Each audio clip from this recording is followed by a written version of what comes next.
રાપર પાસે હાઈવે પર દોડતા ટ્રેલરમાં આગ, ચાલકનો આબાદ બચાવ.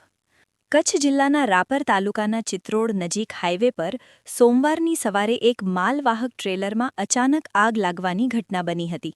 મળતી માહિતી મુજબ રાધનપુર તરફથી આવી રહેલા ટ્રેલરના ચાલક કેબિનમાં અચાનક આગ ભભૂકી ઉઠી હતી. પ્રાથમિક અનુમાન પ્રમાણે શોર્ટ સર્કિટના કારણે આગ લાગી હોવાની શક્યતા વ્યક્ત કરવામાં આવી રહી છે. આગ લાગતા જ ટ્રેલર ચાલકે તાત્કાલિક સાવચેતી રાખીને પોતાનો જીવ બચાવ્યો હતો. ઘટનાની જાણ થતાં જ માખેલ ટોલ પ્લાઝાના સ્ટાફે ઝડપી પ્રતિસાદ આપ્યો અને તાત્કાલિક ઘટના સ્થળે પહોંચી આગ બુઝાવવાની કામગીરી શરૂ કરી હતી. ત્યારબાદ રાપર સુધરાઈના ફાયર ફાઇટરની મદદથી આગ પર કાબૂ મેળવી લેવામાં આવ્યો હતો. આ બચાવ કામગીરીમાં ટોલ પ્લાઝાના કર્મચારીઓ વિશ્વરાજ સિસોદિયા, દેવુભા સોઢા અને અકબર રાઉમા મહત્વપૂર્ણ રીતે જોડાયા હતા.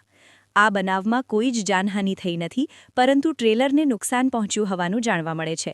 પોલીસે વધુ તપાસ હાથ ધરી છે.